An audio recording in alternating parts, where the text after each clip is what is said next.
you likely recognize me either as the chess coach at the after-school programs at the Meadow School or as the tournament director for the Meadow School tournaments.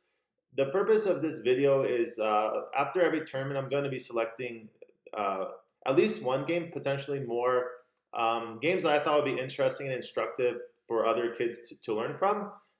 So most likely what will happen is I will, catch a game during the tournament that I think is interesting, and we'll basically review that game. So if your game does not get chosen, it doesn't mean that it's not interesting. It's more likely that I probably just didn't get a chance to see the interesting moment of the game, and for that reason, it maybe didn't catch my attention. So I wanted to look over this game from round 3 of our TMS November Excellence Tournament. We had two very strong Scholastic players, Kaitlyn and Mykhailo. Kaitlyn, I'm a bit familiar with just from getting to watch her games over the last few tournaments. Extremely strong, young player, very good tactically, very good positionally. So extremely bright future ahead of her. Mykhailo also appears to be a very strong player. I don't know too much about his, just his strength just yet because I only really got to see a couple of his games from the most recent tournament. But yeah, definitely a player with a lot of potential as well. So let's dive into the game. So we're going to do this analysis without an engine. So if there are some lines that maybe an engine will come up with some more precise ideas, that's definitely a possibility. But I thought the analysis would be a bit more instructive if if I didn't use an engine to analyze the game. All right, so we'll get started. So the game started e4, c5. So we have Sicilian defense. So Sicilian is a really excellent attacking it's called the defense, but it's almost more like a counter-attacking opening, and it typically leads to quite aggressive games. So essentially, white is pushing a center pawn, and black is countering with a flank pawn. Both sides are fighting for a couple of central squares, but we're creating what's called an imbalance already. So compared to like e4, e5, where the position is completely symmetrical, here we have both sides moving different pawns, and imbalance are kind of what makes chess games interesting. So, and another idea of mine, Sicilian defense, there's a lot of ideas, but one idea is maybe put the knight behind the pawn to get more control of the d4 central square, and some queenside expansion ideas are always sort of on the table and later on in the game.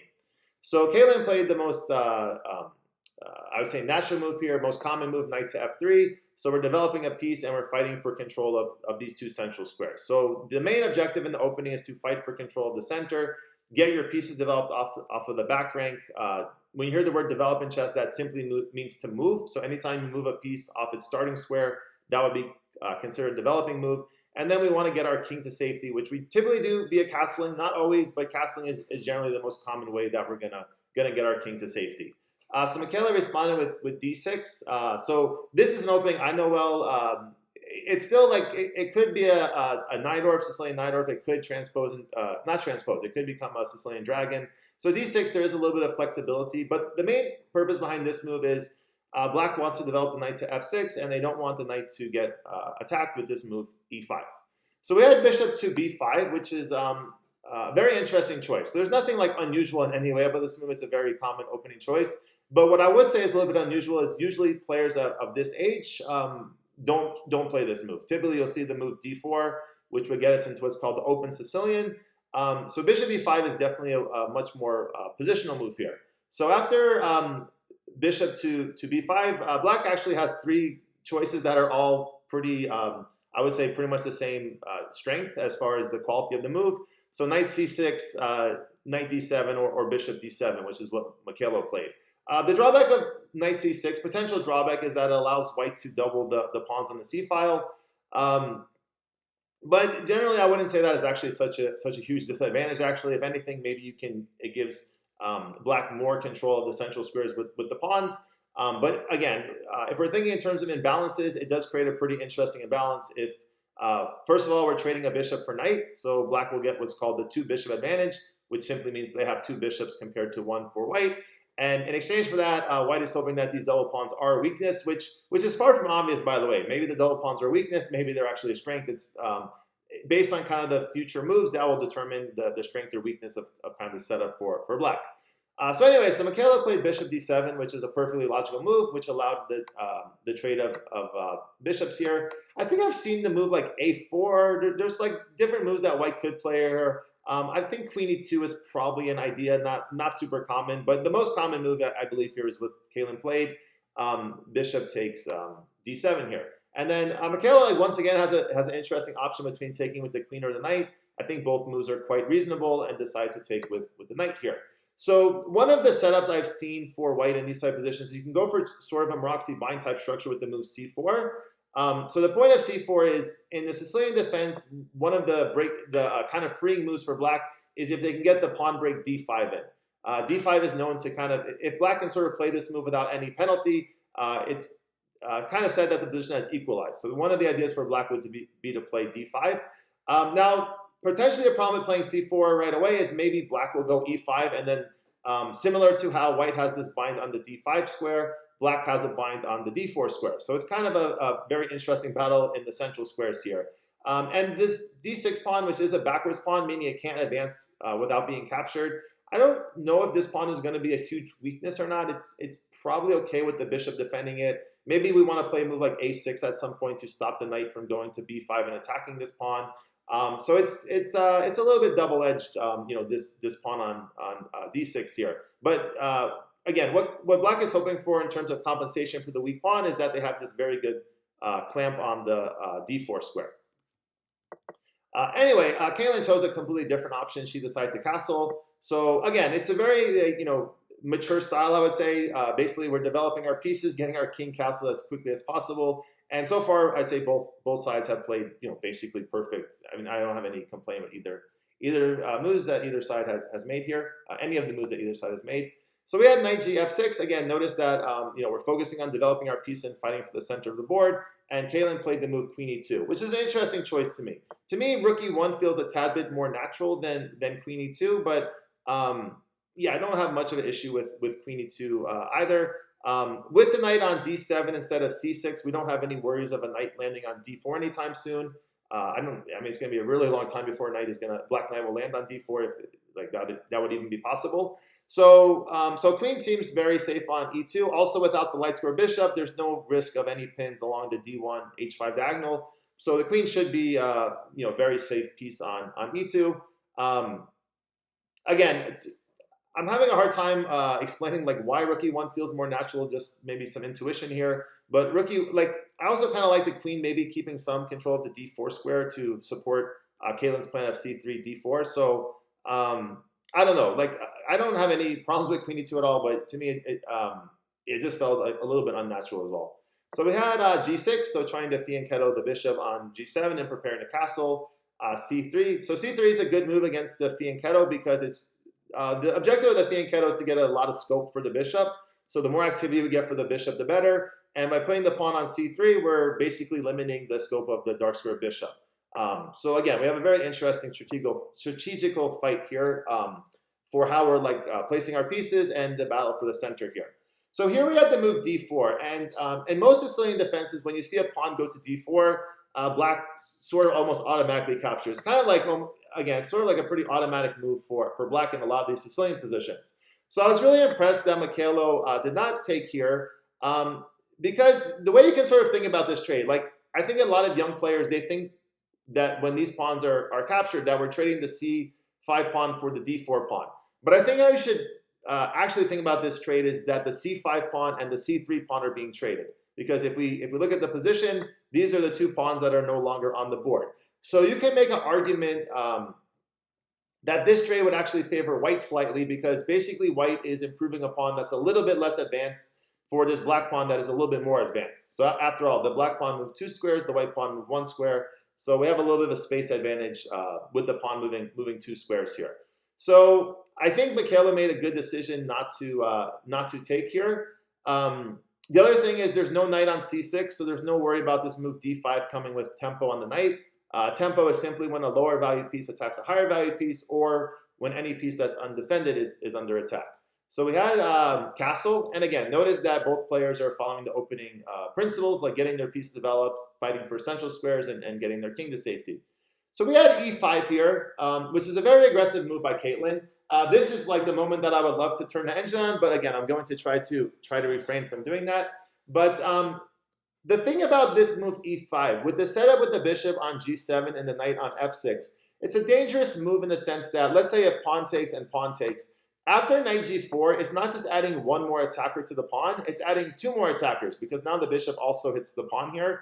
So again, I mean, this would be a very interesting position to kind of flip the engine on, but it's better to kind of, I'd say, do this manually, kind of try to figure this out, myself. So that's kind of what I would be a little bit worried as white, is if this pawn is a weakness. This pawn on e5 is another like very double-edged piece. So basically, it's going to be either a weakness that black is going to try to attack, or it's going to be a strength that basically restricts a lot of the movement of the black pieces. So for example, like a knight can't go to f6 safely at the moment. So if we give white the opportunity to play h3 and kick the knight to h6, the knight on h6 is not a very, very active piece there. So that's all I was kind of thinking about. Like, this move e5 is very aggressive, and it is to me a pretty it's another double-edged move. There's a lot of moves in this game that could have sort of gone either way. So here Mykhailo played knight to d5. I'm not sure about this move. To me, on first glance, this move feels a little bit incorrect. So the positive, right, is that we do want to centralize our pieces, of course. But so what happened in the game, we'll see in a second. This knight on d5 is undefended at the moment, and undefended pieces are a big source of tactics in chess. So in a couple moves, Mykhailo ended up losing this knight. I don't think that was that had to happen by force, by the way. But this knight was lost. So my intuition is kind of telling me that knight e8, I know this is a very passive-looking move, is probably a better alternative. It's kind of like, again, we want to keep our pieces active in chess, so sort of suggesting this very passive-looking move is maybe hard to explain at first or hard to understand. But I just feel like the knight on d5 isn't coordinating very well with the rest of the black pieces. And it gives white like potential to pick up some tempos on the knight here, which didn't happen, but this is something that could, the knight is pretty vulnerable, I would say, on the d5 square. Besides knight e8, like, I think the correct move is likely just to take here and then probably go knight e8 once again. But yeah, I'm just wondering. I'm wondering if the move castle might have been slightly imprecise just because it allows this move e5. Like maybe black could have played e5 themselves here to prevent that. Again, we do have this backwards pawn on d6, but we're not giving such a big space advantage to white. So I feel like this is going to be probably one of the more critical moments in the game. Why is it not letting me castle? Yeah, I feel like this is one of the most critical moments in the game. Like, how black responds to this is going to be a big determinant if black can equalize the position or if they're slightly worse. One move I should point out is the move knight h5 is not really playable here because that runs into g4 and the knight is trapped on the edge of the board. So there's a lot of positions in chess that are lost because we get a knight trapped on the edge of the board. So there's actually a lot of sayings about this. There's a knight on the rim is grim. There's a older saying, a knight on the side I will not abide. The word abide isn't super popular, I'd say, in the English vernacular at the moment, but I think this was like kind of a saying more from the 1970s or so.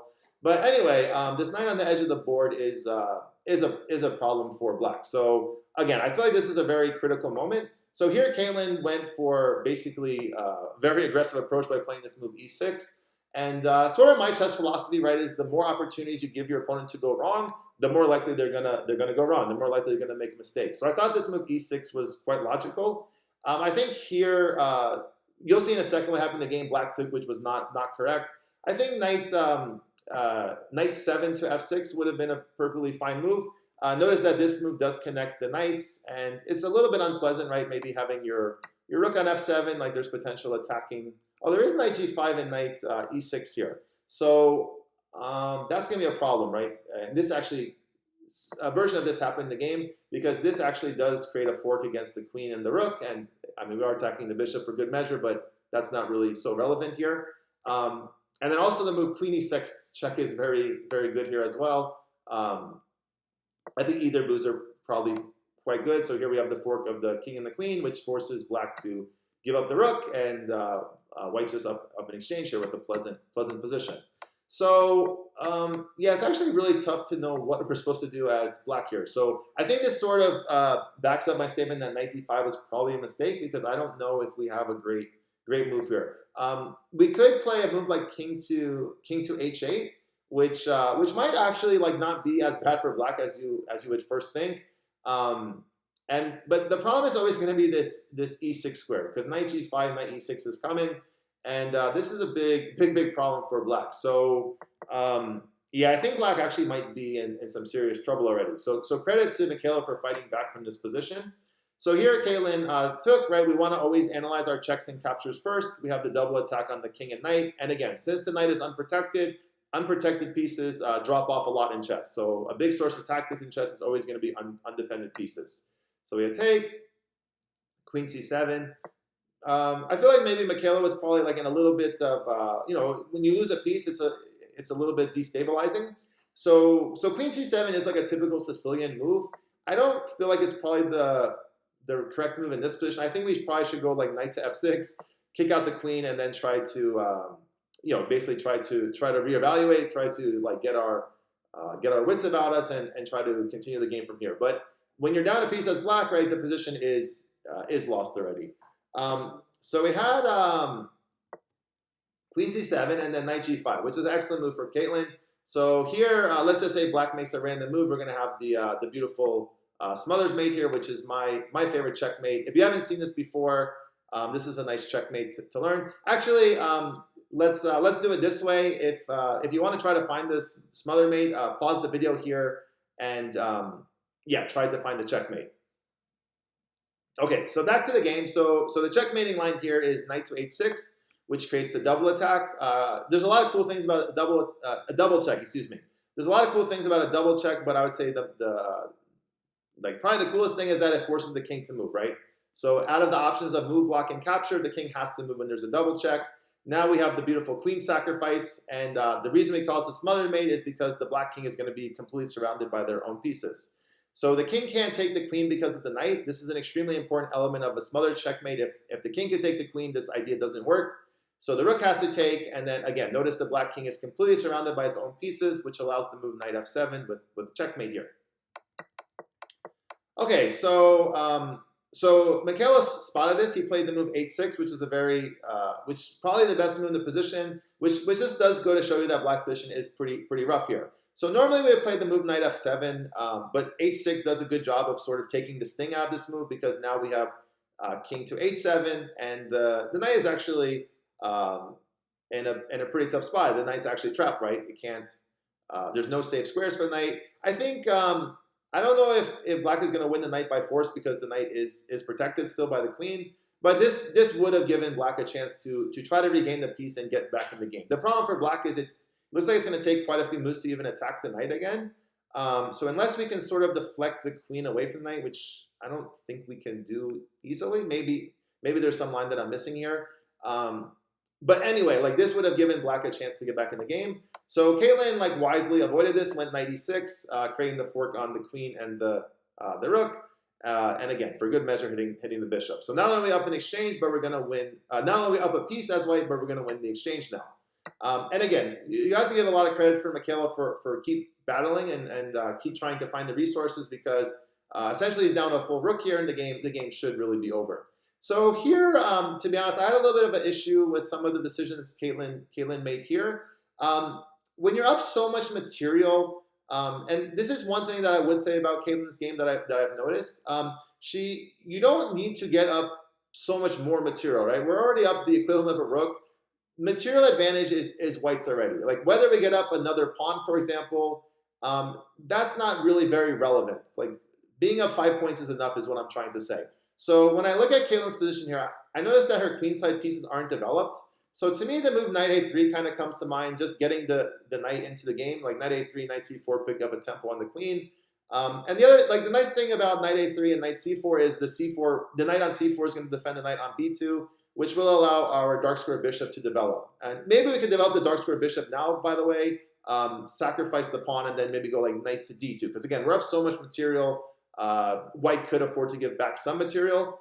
But if you want to like not even give back the b pawn, I think knight a3 and knight c4 is a good way of achieving this. So we have queen to e6. Again, like I think the engine will probably show these moves as fine. But what you want to do when you're up so much material is you want to make the game boring. As you want to give as little chances to your opponent as possible.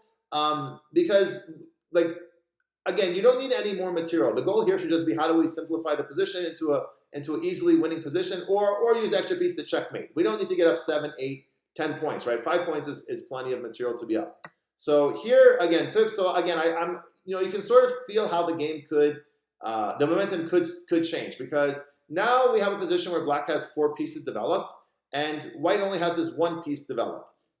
Now, I don't think the black pieces are super well coordinated at the moment, so I think Kaitlyn can get away with grabbing this pawn. Again, I don't think the engine is going to show some huge switch in the evaluation, but what is happening is we're giving black chances to get back in the game. Okay, so now, again, this is another moment that I think is can be very instructive for everyone. We're up 5 points. Being up 6 points is not such a big deal compared to being up 5 points. What we should focus on as white here, in my opinion, is we got to complete our development. So knight c3, bishop e3, connect the rooks, and then once you do that, white's position becomes very, very easy to play. So we had queen takes b7, and again, you can start sensing how the game could switch. So knight g4. So now black is coordinating their pieces, right? Now Mykhailo is doing an excellent job of putting pressure on this f2 square, and well, what do we do? Right? It's not so obvious. So here, I think I would likely give back some material here with bishop to e3. So let's say, oh, hold on, sorry, did I just blunder checkmate? Okay, sorry, after take, king h1, checkmate. Okay, sorry, so that's a terrible suggestion. But anyway, it just illustrates that we took a position that was very simple for white, and we made it very difficult. And there was really no reason to do this, right? There was really no reason to make this very easy position into a position where now we have to find precise moves, right? So again, kudos to Mykhailo for spotting this. Yeah, bishop e3 would have been a terrible blunder. So and basically the line I was trying to show here, I was trying to show some ideas where they take and they get back some material, and we're still up a whole piece here. This is what I was trying to illustrate. Unfortunately, I did it in a way that was quite embarrassing to me, where I blundered the checkmate. But I was trying to illustrate that white can give back some material here. So we had knight d2. Okay, so we had knight takes f2, and again, now black's the one attacking the white king. So if we make a it's funny that there were so many potential smothered mates in this game. So if white played the move a3, again, we can pause the video here if you want to try to spot the smothered mate, but we have the same pattern as before, where we have knight h3 with the double check, king h1, we sacrifice the queen. Again, very important, the knight defends the queen, because if the king can take, there's not going to be a smothered mate, and we have this checkmate here. So after this, Kaitlyn played a better move. She played knight f3, picking up a tempo on the queen. But again, like, I feel like all this really should have been avoided, to be perfectly honest here. So we had knight to h3 with the double check. So again, the only way to get on the double check is the king has to move. We had king h1, knight back to f2. Kaitlyn repeated the position, and then in this position, if king to g1, we would have a threefold repetition. So Kaitlyn decided to take. So this is where I sort of started watching the game, and the game became extremely interesting to me. So one sample line that I wanted to show here, which I thought might have occurred, Mykhailo went for a different. Mykhailo just took the rook on f2, but I was really interested by this move, queen to d1 check, threatening a back rank checkmate. So in this position, rook f1 would not be very logical, because we're just giving away the rook for no reason. There's no back rank checkmate, and I still think white is winning here for a line that I'm going to show in this video in a second. But knight g1 is really I would say the more interesting move. So the lines that I was calculating here was after rook takes f2. This would be another cool time to stop the video if you like. But so if you want to pause the video, like, now would be a good time to do so. But white has this really nice move, bishop takes h6. So here we're threatening a checkmate in one move, and we're also attacking the queen. So this would have been a really interesting line, and I believe the game is just over because we can't deal with the saving our queen and avoiding getting checkmated here. Yeah, as best I can see, there's no move that's going to solve both of these problems here. So I thought, well, that would be really interesting if that's what ended up happening. But again, Mykhailo just took the rook, which is probably is also a very good move. And here Kaitlyn played h3, which I think is fine. The one thing I just really wanted to see this game was getting these pieces developed from Kaitlyn's perspective. The tricky part is there's actually not many squares for the bishop. Like bishop e3 is not safe, bishop f4 is not safe, g5 is not safe, and h6 is not safe. So basically, process of elimination, I thought bishop d2. And I think what Kaitlyn calculated here, because my distinct impression of Kaitlyn's, the way she plays chess, is that she doesn't like to give back material. And I think this is something she's going to definitely learn in time. But again, we're up 3 points here. So if we're up 3 points or 2 points, it's still a decisive advantage for white. So I think that Kaitlyn maybe considered this move bishop d2, but got dissuaded from rook takes knight and queen takes bishop. But to me, this is precisely the line I would have gone for as white, because again, when we're up so much material, like it might not seem like 2 points is that much material, but it is substantial. When we're up material like this, the last thing we want to do is make the position more complicated. I feel like if we get a position like this, it's very simple for white. We're going to go queen a8 check. We're going to pick up the a7 pawn. And yeah, we just have a very pleasant position to play as white. And to be honest, it shouldn't be that difficult, I don't think, to convert this position. So when we see the move h3, again, I think h3 is probably a fine move. It does stop like any backrank checkmates, but the question remains, how is white developing these pieces? So if we go back earlier in the game, when there's queen e6, queen e7, queen b7, these 3 moves, in my opinion, is when white should have developed the queenside pieces. So we had queen to f1 and knight g1. I was really surprised by knight g1, by the way. I thought the idea behind h3 was after queen f1 is to go king h2. I don't know if there's something that Kaitlyn saw she didn't like here. Maybe this check, I'm guessing. But I think this check just kind of simplifies the position, that makes it easier for white to play. And this bishop is a really good piece on c1 in the sense that it controls the f4 square. So there's no checks on f4. I don't know if there was other variations that maybe white was worried about here. Maybe something like this. But here again, I think we can play bishop f4 is actually a very, like, this is actually not such an easy. Well, this is a blunder because we have the 2 attackers with the x-ray. Sorry, this is actually a very bad move, bishop f4. So that would not work. So that's good to spot.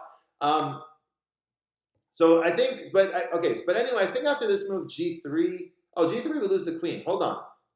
Okay, so this is okay. So it looks like king h2 is actually not playable. So Kaitlyn made the correct decision by going knight g1. Okay, I wonder how much of this she calculated during the game, because yeah, this to me king h2 feels like the more natural move. But yeah, this is a big problem here actually, huh? Or sorry, take first is, and then this is a big problem.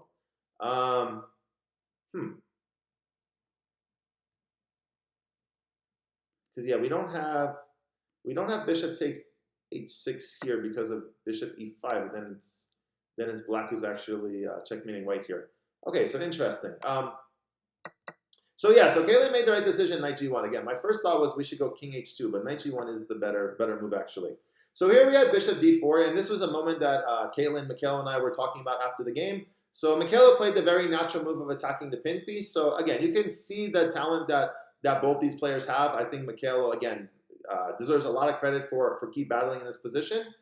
So here, I think the key move for white was bishop e3, which Mykhailo spotted. He shared this variation after the game, and I think Kaitlyn likely missed this move. So to me, bishop d3 is just bishop e3 is a fantastic move because we're hitting the queen, we're hitting the bishop, and we're dealing with the threat, right? The threat is to just go queen takes g1 and deliver a checkmate. So bishop e3 to me was like it's just a very beautiful move that white could have played. So for example, if queen takes rook, we have bishop takes d4, which comes with check.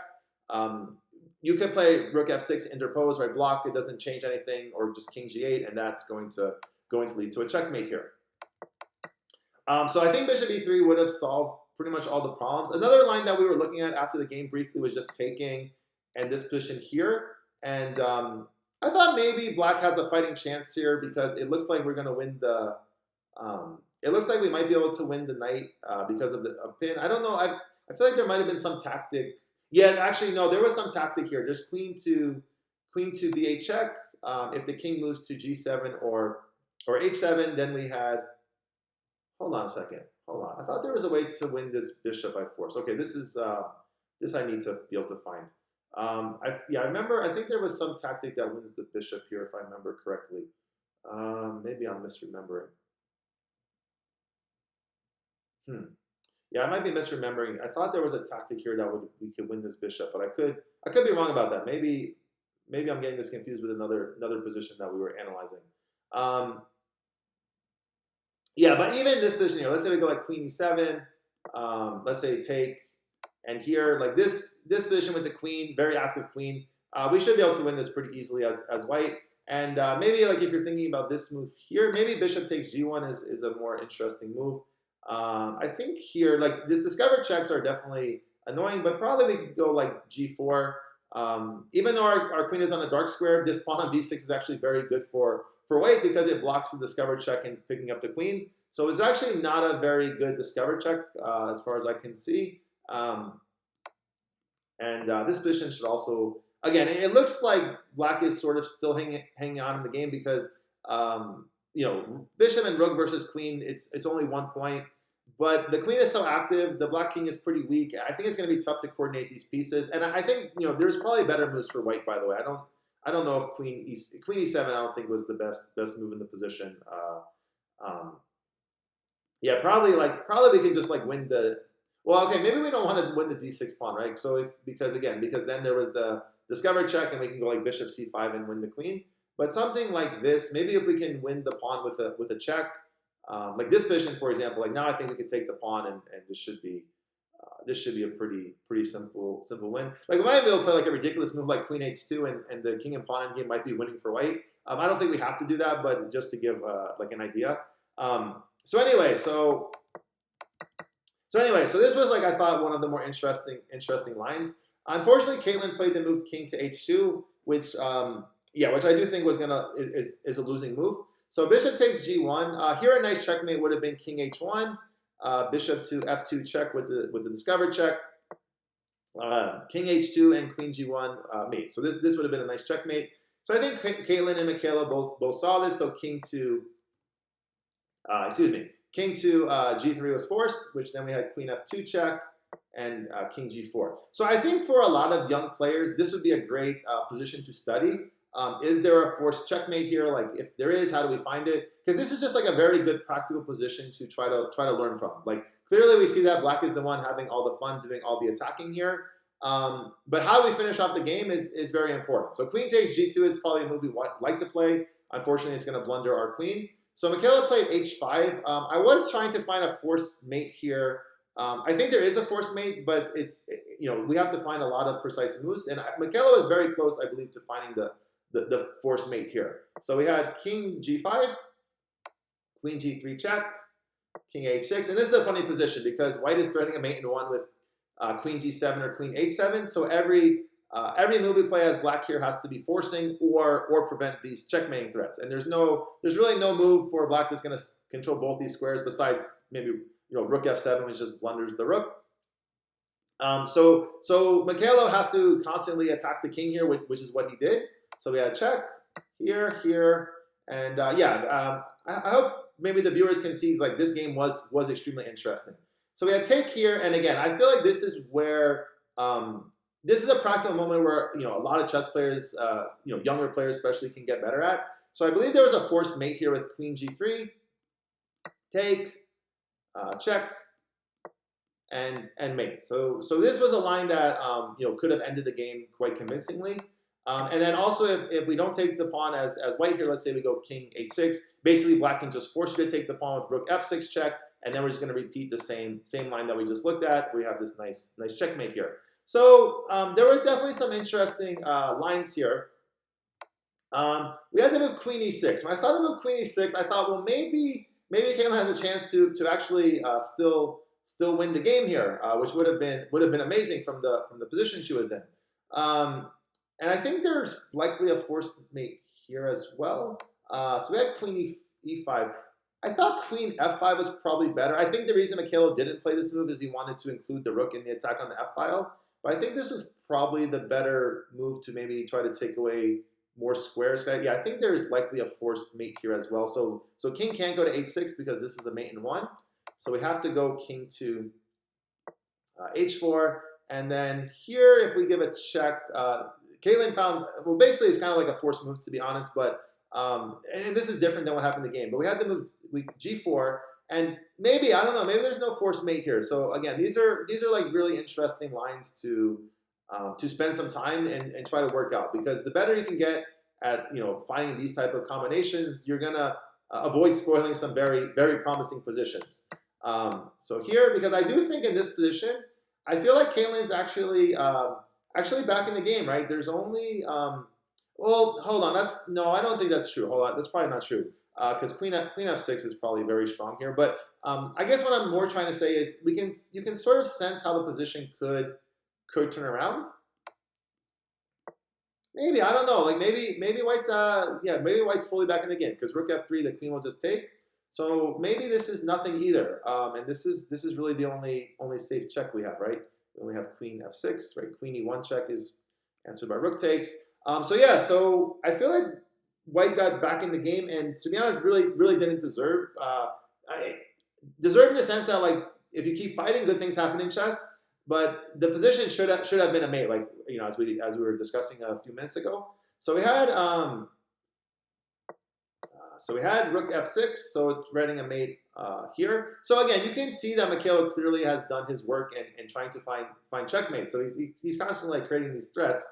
Actually, the more I see Rook F6, the more I like this move. What I don't like is, it doesn't seem like White should have gotten any counterplay from where they were. So that was kind of a big, a little bit of a momentum switch. So we have this check here. And yeah, it definitely feels like White is only one move away from kind of solving a lot of their problems. I feel like this was probably the critical moment here. So we had Queen D8, which looks interesting here. And yeah, this is a good move from Mykhailo. So Mikhailo's threatening.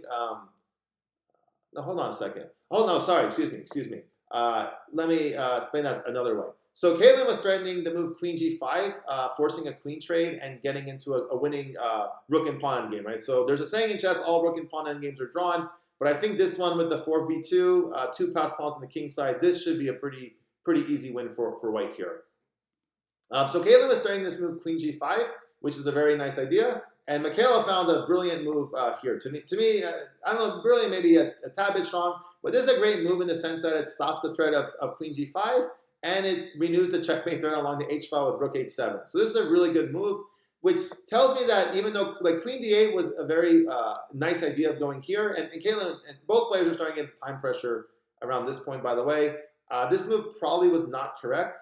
The question is, like, what should we have done instead? And that I don't know, to be honest. Like, it's again, it feels like White is maybe just one or two precise moves from getting back into the game, but I don't know if Black will ever give White time to do that.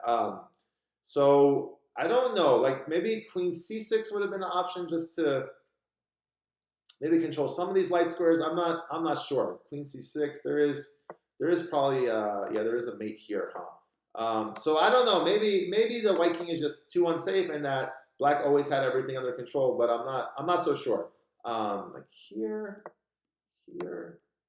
I mean, just anything that kind of prolongs the game, right? These are ideas that you're looking for. So maybe White is hanging in here, right? Again, this control of the F3 square is very, very important. If I had a little bit more time, I had to guess, I would say probably Black I think is still better, but I don't have much conviction in saying that. Yeah, I don't know. The White King is actually looking kind of safe on this square. So like Rook F5, threatening a mate. Maybe we can just go H4. Yeah, I don't know. I don't know if Black has and we're also trying Queen C3 check, which is pleasant, right? Get the queen. Maybe we can start threatening some perpetual ideas, right? Just keep checking the king over and over again. So there's a lot of interesting possibilities for White here. So yeah, so after Queen D8, King G6. Again, this was a really nice move for Mykhailo. So we had Queen G8, Rook G7. Yeah, and here Kaitlyn realized she has to sacrifice the queen because this is a checkmate threat. So there's no more safe checks, right? There are checks, but none of these checks are safe for White. So this threat of Rook H7 is so strong that the queen had to be sacrificed. And then both players stopped notating at some point here. So we had here, and I believe queen e6 was played here with the idea of creating a pin. And I remember Mykhailo ended up sacrificing the queen for the rook at some point, and he was able to promote the pawn and ended up winning the game in a nice way. Kaitlyn did create some problems here. I remember there was she did get the pawns to g6 and h6, and the black king I want to say was on f8, and the white king might have been on f6 at some. I mean, there was a lot of checks, and the white king was sort of shuffling around. But I don't think the result was ever kind of in doubt at this point. Yeah, I think Mykhailo's technique was quite good. Yeah, I think it was something like this, I want to say, and then I think h4, and black wants to go king g6 to attack the pin piece, but then that actually ran into the move h5. So I think in this position it was just d3, I want to say, something like this. I don't remember the exact move order. I don't know if g6 or h6 was played here. Something like this. And then the funny thing here is there was actually like really no threats. So I think like in this position, black kept trying to was giving checks for all, but this move is like basically no threat. Same thing with g7. So basically white is kind of stuck here. They could try to push the queenside pawns, but that's really not gonna lead to anything. So again, I don't remember exactly what was played here since the players did stop notating, but it was something very similar to this. So yeah, I hope this was instructive. I really enjoy analyzing these games, especially games that are interesting. So yeah, just if I see any interesting games in the next tournament, I'll be happy to analyze them. The one thing I would say is this is probably a good reason to take good notation, because if your notation isn't accurate and not legible, then there's really no way to do these analysis videos. So yeah, hope everyone enjoyed, and yeah, I'm looking forward to the next one and our next tournament on December 13th. I'll see you there.